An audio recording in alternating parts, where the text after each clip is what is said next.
Hello students, welcome back. So in previous video we have discussed about friction. हमने पिछले video में friction के बारे में पढ़ा और ये समझा कि फ्रिक्शन होता क्या है. ठीक है, अब हम ये समझेंगे द टाइप ऑफ फ्रिक्शन. ठीक है, मैंने आपको ये बता दिया है कि फ्रिक्शन जो है किस चीज़ से इफेक्ट होता है. अगर रफ सरफेस ज़्यादा है तो फ्रिक्शन ज़्यादा प्रोड्यूस होगा. अब हम समझेंगे टाइप ऑफ फ्रिक्शंस के बारे में. चलिए बात करते हैं. तो देखिए यहाँ पर जैसे कि हम ऑलरेडी मैंने वैसे टाइप आपको बता दिए थे प्रीवियस वीडियो में. 3 टाइप्स हम डिस्कस करेंगे.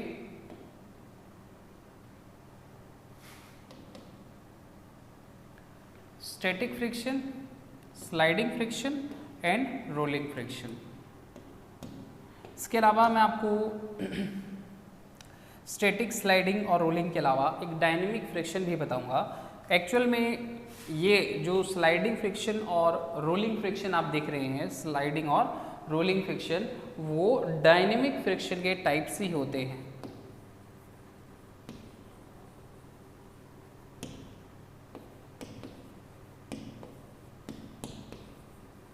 डायनेमिक फ्रिक्शन के टाइप्स होते हैं. तो चलिए बात करते हैं वन बाय वन. आपको थोड़ा बहुत वैसे नाम से ही समझ में आ रहा होगा. Static when there is no motion. Sliding when one body sliding over another body, एक बॉडी दूसरी बॉडी के ऊपर खिसक रही है, तब sliding friction. And rolling friction when there one body rolling over another body, वो रोल कर रही है. ठीक है, चलिए बात करते हैं वन बाय वन. पहले बात करते हैं स्टैटिक फ्रिक्शन के बारे में.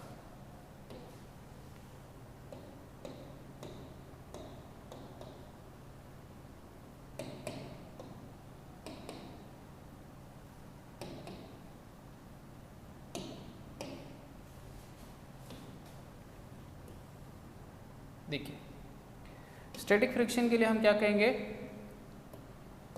The friction force, the force of friction which is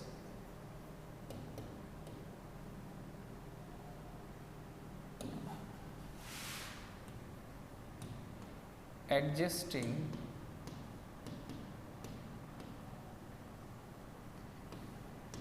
between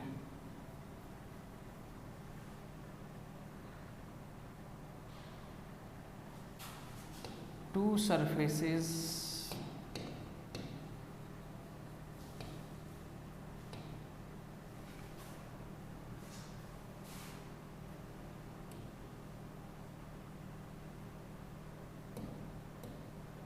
in contact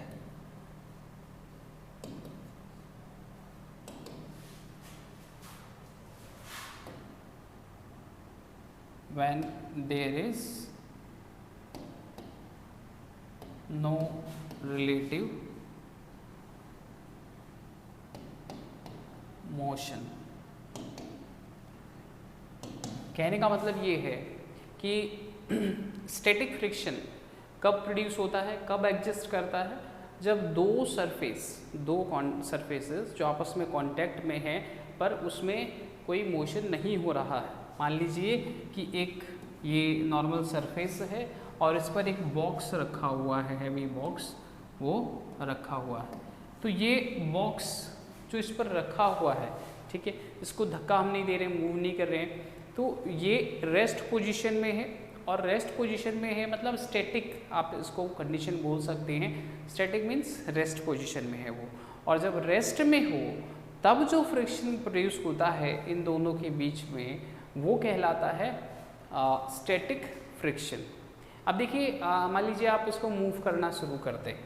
ठीक है, कोई भी ऑब्जेक्ट जो रेस्ट में है उसे हम अगर मूव करना शुरू करेंगे, for some time it will not move, ये मूव नहीं करेगा. देखिए कब तक मूव नहीं करेगा?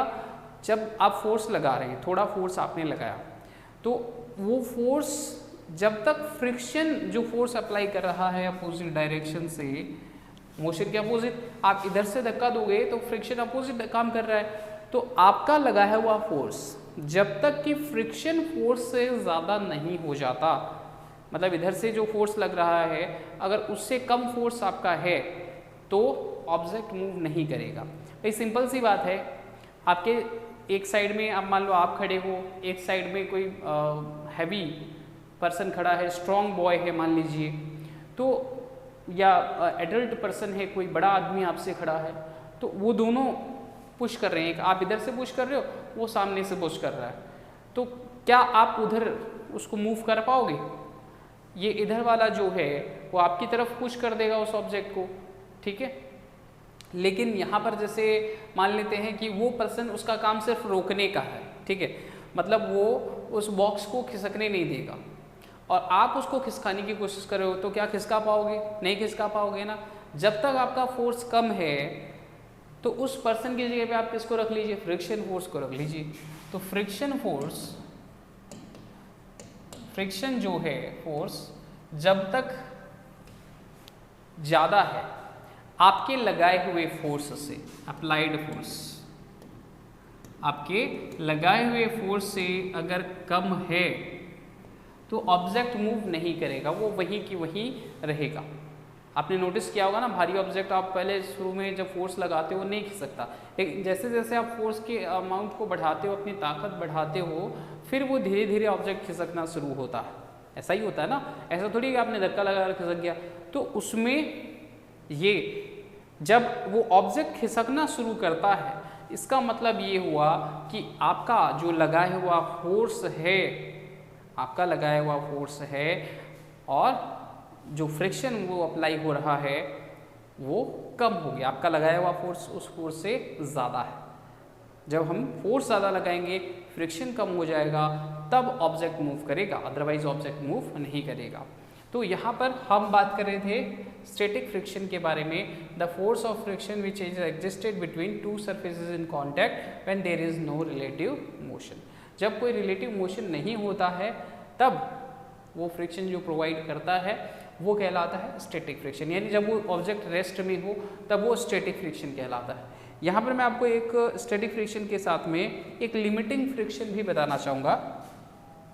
इसी में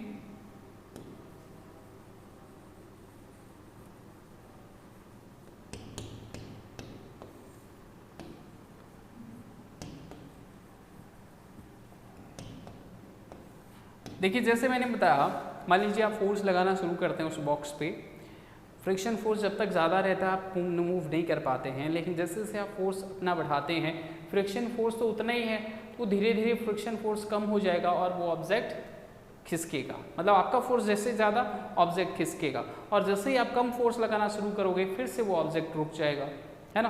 तो यहाँ पर जैसे मैं लिमिटिंग फ्रिक्शन आपको बता रहा था, तो लिमिटिंग फ्रिक्शन का मतलब है वो maximum friction when body just begins to slip over another body. The maximum friction when a body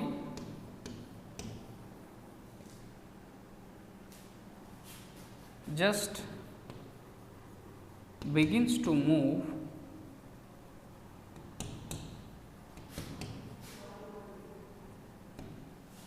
on another body। कहने का मतलब ये है कि ये लिमिटिंग फ्रिक्शन बोल लीजिए या मैक्सिमम स्टैटिक फ्रिक्शन भी आप इसको बोल सकते हैं, कि जैसे ही आपने फोर्स लगाया और वो ऑब्जेक्ट जैसे ही मूव करना शुरू करता है, आपके फोर्स की वजह से ऑब्जेक्ट जैसे ही मूव करना शुरू करता है, उस समय ये जो स्टैटिक फ्रिक्शन है उसकी लिमिट बहुत ज़्यादा होती है। इसको आप फोर्स ऑफ लिमिटिंग फ्रिक्शन कह सकते हैं, यानी फ्रिक्शन फोर्स सबसे ज़्यादा होता है इस समय पर। स्टैटिक फ्रिक्शन नो डाउट, आप जैसे आपके सिलेबस में स्टैटिक फ्रिक्शन ही है, तो स्टैटिक फ्रिक्शन का फ्रिक्शन सबसे ज़्यादा होता है, आपको ये ध्यान रखना है, ठीक है, क्योंकि ऑब्जेक्ट उस समय क्या है, रेस्ट में है। चलिए बात करते हैं दूसरे स्टैटिक फ्रिक्शन के बारे में, सॉरी टाइप ऑफ फ्रिक्शन के बारे में, जो मैंने अभी बोला डायनेमिक फ्रिक्शन। डायनेमिक भी बता देता हूँ और ये स्लाइडिंग और रोलिंग भी बता देता हूँ। देखिए पहले डायनेमिक को बताते हैं। डायनेमिक का मतलब क्या होता है?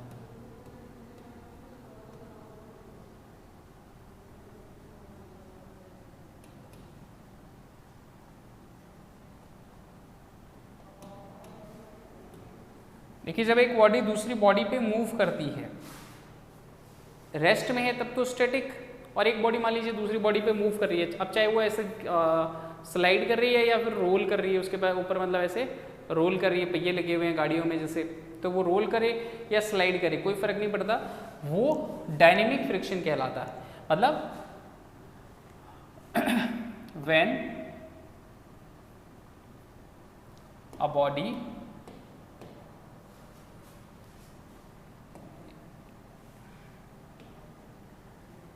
is in motion on another body,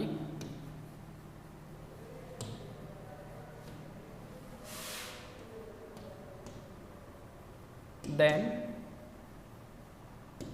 it causes dynamic friction।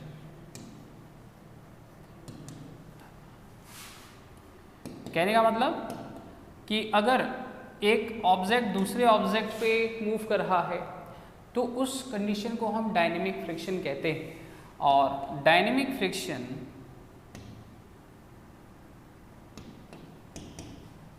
Is less than static friction. यानी स्टैटिक फ्रिक्शन जब ऑब्जेक्ट रेस्ट में होता है उस समय ज़्यादा फ्रिक्शन वो लगाता है, यानी ऑब्जेक्ट को मूव करने से वो रोकता है। तो सबसे ज़्यादा फ्रिक्शन किसका? स्टैटिक, जब ऑब्जेक्ट रेस्ट में हो। ठीक है, तो डायनेमिक में मैंने बताया टाइप्स ऑफ डायनेमिक, यानी दो तरह से ऑब्जेक्ट जो है वो मूव कर सकता है सॉलिड सरफेस पे। एक तो स्लाइडिंग फ्रिक्शन, जब वो ऑब्जेक्ट के ऊपर स्लाइड करेगा, और रोलिंग फ्रिक्शन। ठीक है, तो स्लाइडिंग और रोलिंग, चलिए इसको समझते हैं कैसे।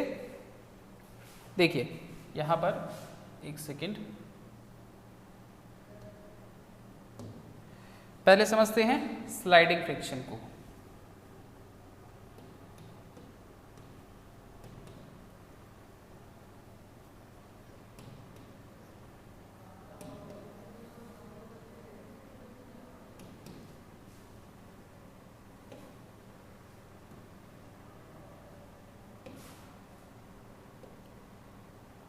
इसमें बोलेंगे हम when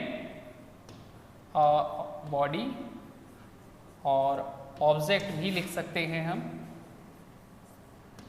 slides over another surface,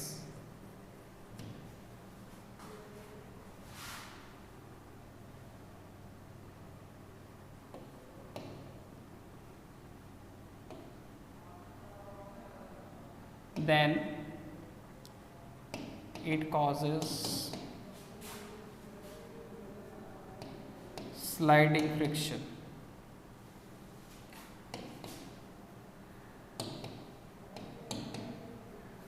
sliding friction कहलाता है। देखिए यहाँ पर जैसे मैंने आपको ये बताया, मान लीजिए एक बॉक्स है, ठीक है, अब इस बॉक्स की जो सरफेस है वो ज़्यादा सरफेस मतलब नीचे फ्लोर पे कांटेक्ट में आ रही है, आप देख पा रहे हो, all the surface is in contact. तो ये कैसे मूव करेगा? रोल थोड़ी करेगा उसके ऊपर, आप उसको पुश करोगे, अगर इसको धक्का दोगे तो क्या होगा? वो खिसकेगा, और ये खिसकना जो है वही क्या कहलाता है? स्लाइडिंग फ्रिक्शन कहलाता है। यानी सिंपल मैनर में आप ये कहेंगे कि when A object moves over another object, जब एक ऑब्जेक्ट दूसरे ऑब्जेक्ट के ऊपर स्लाइड करता है, मूव करता है तब तो वो डायनेमिक, जब स्लाइड करता है, जब वो खिसकता है, तब उस मोशन को हम क्या कहेंगे? स्लाइडिंग फ्रिक्शन कहेंगे। ठीक है, तो स्लाइडिंग फ्रिक्शन के लिए अभी मैं आपको एग्जांपल भी शो करूंगा। पहले हम बात करते हैं अगले टाइप ऑफ फ्रिक्शन के बारे में, जो कि है rolling friction.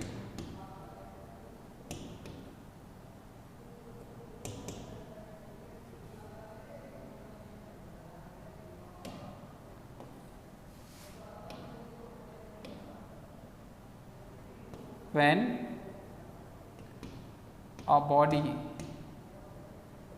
rolls over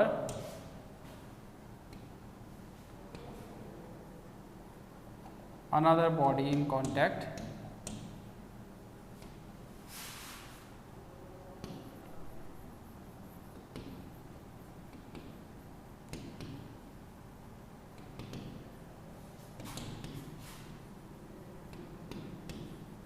then it causes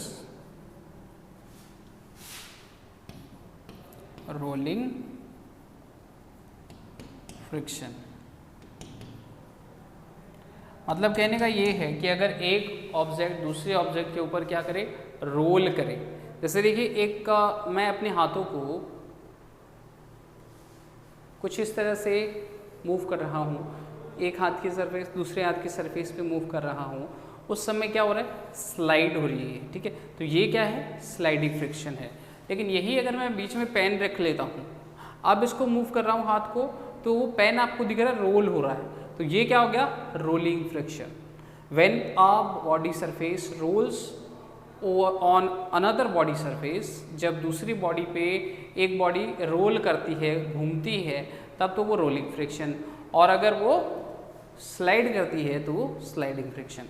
अब आप मुझे खुद बताइए कि एक बॉडी जिसकी देखिए सरफेस सारी की सारी कांटेक्ट में है, ठीक है, कांटेक्ट ज़्यादा है, और कांटेक्ट ज़्यादा होगा तो फ्रिक्शन क्या होगा, ज़्यादा होगा, फ्रिक्शन ज़्यादा होगा।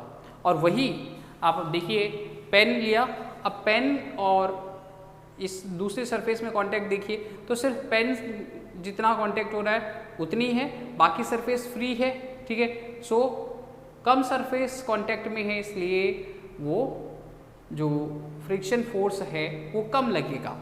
कहने का मतलब ये हुआ कि हम गाड़ियों में व्हील्स यूज़ करते हैं ना, आप देखते हैं हर एक गाड़ी में व्हील लगा हुआ है। आप एक कंडीशन को सोचिए, बिना व्हील्स के अगर उनको चलाने की कोशिश की जाए तो क्या होगा, बिना व्हील्स के वो पूरी बॉडी सरफेस कांटेक्ट में आ जाएगी और मोशन पॉसिबल ही नहीं हो पाएगा, है ना, वो चलेगी नहीं गाड़ी। अगर गोल की जगह पे, जैसे गोल पहिए होते हैं, उसकी जगह पे ऐसा पहिया लगा दे तो ऐसा स्क्वायर, तो वो कांटेक्ट ज़्यादा हो जाएगा। अब कांटेक्ट ज़्यादा हो जाएगा तो वो एक ऐसे रोल करेगा, है ना, तो इसमें क्या हो जाएगा, मोशन मुश्किल हो जाएगा। क्यों? क्योंकि जितना ज़्यादा सरफेस एरिया कांटेक्ट में होगा उतना ही ज़्यादा फ्रिक्शन फोर्स क्रिएट होता है। तो आपने देखा ये जो व्हील्स होते हैं उनका बस कुछ हिस्सा, जैसे देख पा रहे हो आप पिक्चर में, कुछ हिस्सा, चलिए मैं गोल बिल्कुल गोल बना के दिखाता हूँ आपको।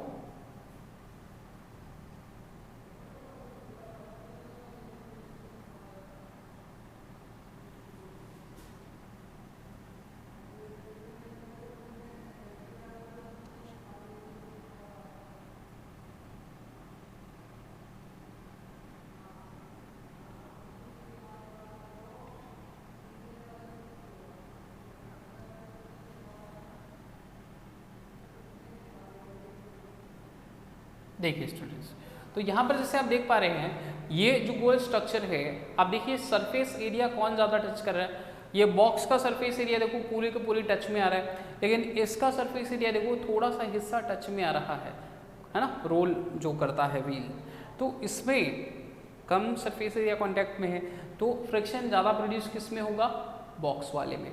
और जो व्हील्स हैं वो कम फ्रिक्शन, यानी जितना कम एरिया मतलब कांटेक्ट में रहेगा उतना ही कम फ्रिक्शन होगा। तो इस वजह से हम ये कह सकते हैं कि जो व्हील्स हैं वो आसानी से मूव करते हैं। क्यों करते हैं? क्योंकि फ्रिक्शन कम प्रोड्यूस होता है between the contact surface. Clear है? तो इस तरह से यहाँ पर हम ये लिख सकते हैं, क्या लिख सकते हैं जो मैंने आपको बताया। देखिए स्टैटिक फ्रिक्शन वो तो होता है सबसे ज़्यादा, क्योंकि ये ऑब्जेक्ट रेस्ट में है उस समय तो सबसे ज़्यादा ही फ्रिक्शन होगा ना, और सबसे कम फ्रिक्शन किस में होगा, तो सबसे कम होगा रोलिंग में। तो आपको मतलब ये इंक्रीजिंग ऑर्डर में लिखना हो, यानी सबसे पहले कम वाला तो रोलिंग फ्रिक्शन सबसे कम, ठीक है जी। फिर इससे कम कौन सा, इससे कम रोलिंग से स्लाइडिंग फ्रिक्शन,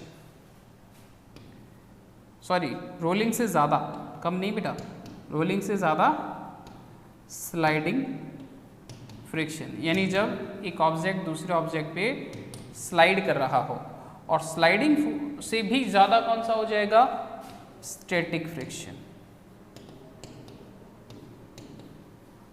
और स्टैटिक में भी मैंने आपको बता दिया वैसे कि जो लिमिटिंग फ्रिक्शन है वो स्टैटिक से भी ज़्यादा है। जब ऑब्जेक्ट जस्ट मूव करना शुरू करता है, जब ऑब्जेक्ट जस्ट मूव करना शुरू करता है, उस समय हम ये कह सकते हैं कि वो लिमिटिंग फ्रिक्शन हो रहा है। तो यहाँ पर आपको समझ आया, जब ये स्लाइडिंग फ्रिक्शन, रोलिंग फ्रिक्शन, और इसका तो आप देख ही चुके हैं कि व्हील्स वगैरह हम यूज़ करते हैं। चलिए, तो ये बात हुई टाइप ऑफ फ्रिक्शन के बारे में। अब हम डिस्कस करते हैं, जैसे ये देखिए, फिर से वही एग्जाम्पल आपने पहले भी देखा था इसको, ये है स्लाइडिंग। इसमें ये सरफेस ज़्यादा एरिया कांटेक्ट में है, और जितना ज़्यादा एरिया कांटेक्ट में है फ्रिक्शन ज़्यादा प्रोड्यूस हो रहा है। इस वजह से देखिए इसको जोर आ रहा है खिसकाने में, और यहीं पर ये रोल्स लगे हुए हैं नीचे, और ये रोल्स उस ऑब्जेक्ट को आसानी से मूव करने में हेल्प करते हैं। तो ये चीज़ पिक्चर जो है आपको ये दिखा रही है कि sliding friction always more than rolling friction. Sliding जो है वो रोलिंग फ्रिक्शन से ज़्यादा होता है। यहाँ पर मैं एक लाइन और लिख दूँ, दैट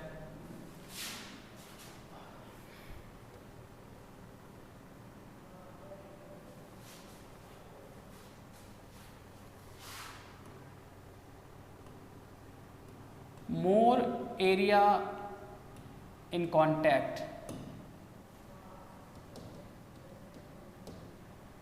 if, लिख लेते हैं, if more area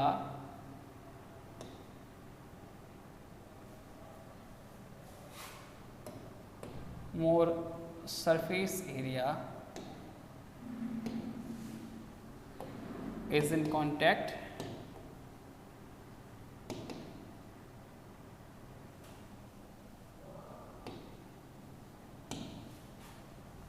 if more surface area is in contact, then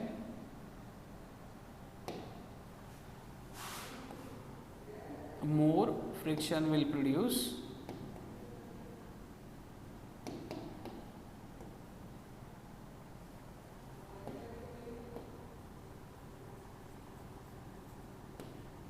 as in static friction, या फिर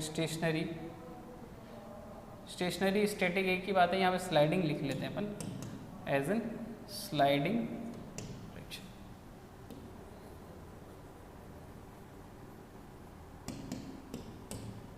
और less area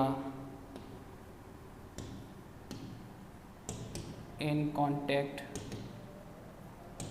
of both the surface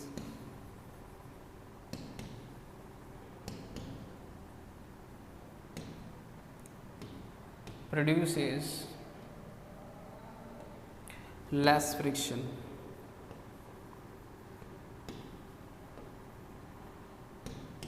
as in rolling friction। समझ आया?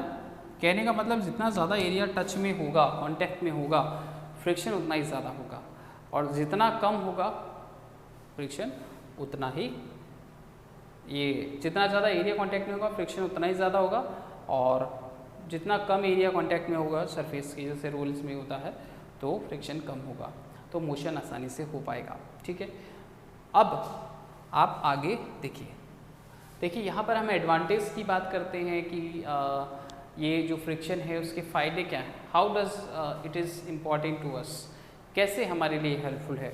सो we can write down as it help us to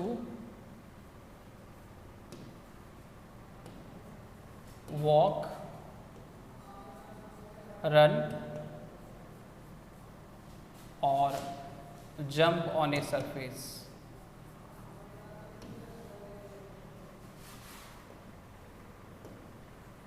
देखिए आप सभी को पता है कि हम दौड़ते हैं, भागते हैं, खेलते हैं, कूदते हैं, मैं चल रहा हूँ, आप चल रहे हैं, तो वो हमारी जो पैर हैं, ठीक है, हमारे पैर ज़मीन के साथ कांटेक्ट में आते हैं और एक फ्रिक्शन क्रिएट होता है, फ्रिक्शन फोर्स बनता है, और उसी फ्रिक्शन फोर्स की वजह से हम चल पाते हैं।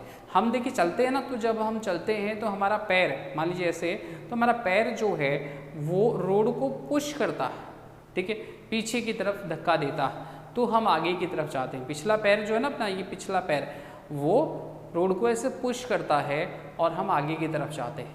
तो उस पुश करते समय रोड की जो सरफेस है और हमारे पैर का जो निचला हिस्सा है उसके साथ कांटेक्ट होता है दोनों का, और फ्रिक्शन क्रिएट होता है, और वही फ्रिक्शन हमें चलने में हेल्प करता है।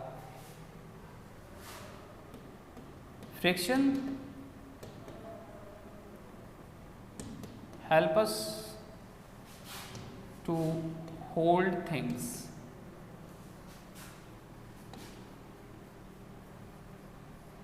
मतलब हम कोई चीज़ पकड़ते हैं ना, ये मेरी पेन हाथ में है, फ्रिक्शन है तो ही पकड़ पा रहा हूँ। आपने कभी नोटिस किया, जैसे फ्रिक्शन कम होता है तो हम ऑब्जेक्ट्स को पकड़ नहीं पाते आसानी से, बहुत ज़्यादा ऑयली सब्सटेंस है, या फिर मान लीजिए जैसे फिशेस है ना, फिश पानी में से निकालते हैं तो वो हाथों में से फिसल जाती है ना, उछल उछल के बाहर निकल जाती है। क्यों निकल जाती है?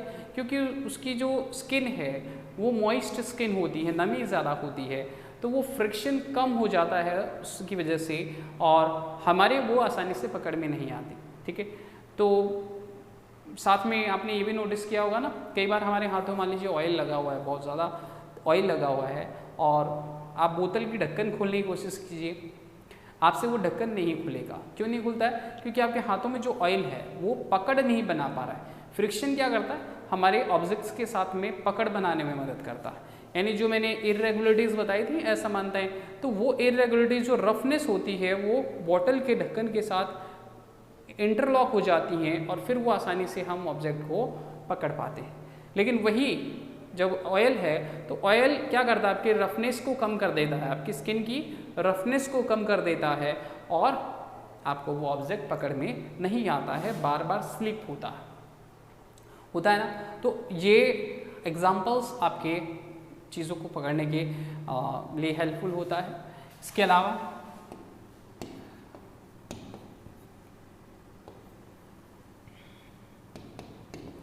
Friction help us to write. कहने का मतलब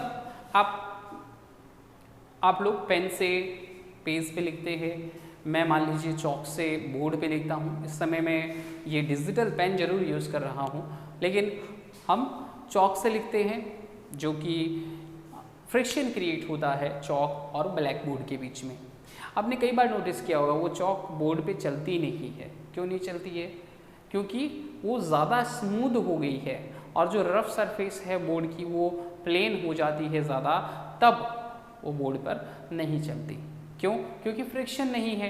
तो सीधी सी बात ये है कि फ्रिक्शन जो है वो राइट डाउन करने में ऑब्जेक्ट्स को हेल्प करता है, ठीक है। तो ये बात हुई। आप यहाँ पर बहुत सारी ऐसी मशीनें हैं फैक्ट्रीज़ में, फ्रिक्शन जो है उनकी वजह से, मतलब आप कह सकते हैं कि वो मशीनें प्रॉपर्ली काम कर पाती हैं, ठीक है। तो बहुत सारे ऐसे हम एडवांटेज बता सकते हैं। मैंने वैसे ज़्यादातर इसमें इंक्लूड कर दिए हैं। हम चल सकते हैं, दौड़ सकते हैं, और चीज़ों को पकड़ सकते हैं, होल्ड कर सकते हैं। Friction help us to write. Friction हमें लिखने में जो है वो मदद करता है। इसके अलावा कार और बसेस जो हैं वो रोड पर मूव कर सकती हैं। कार, बसेस और अदर व्हीकल्स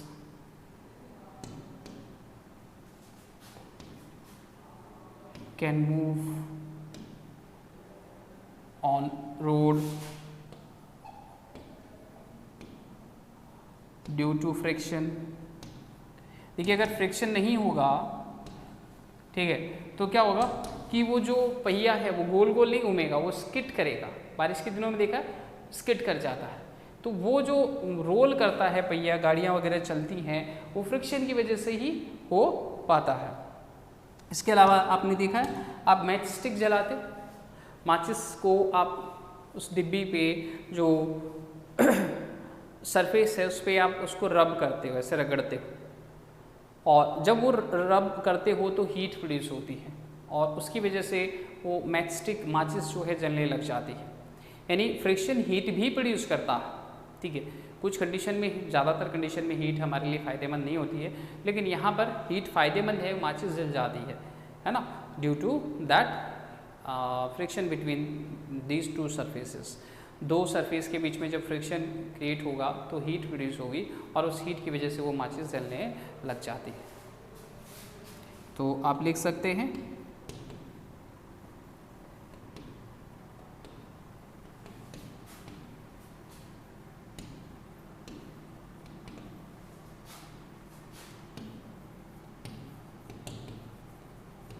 ठीक है जी। मैच स्टिक माचिस जलाने में मदद करता है। So many works are over there which we can do with the help of friction, जो हम फ्रिक्शन की वजह से कर पाते हैं। लकड़ी काट रहे हैं, लकड़ी जो काटते हैं लकड़हारे, तो वो जब कुल्हाड़ी को मारेंगे उस पर, तो अगर लकड़ी और उसके बीच में फ्रिक्शन नहीं बनेगा तो वो स्लिप हो जाएगी, है ना।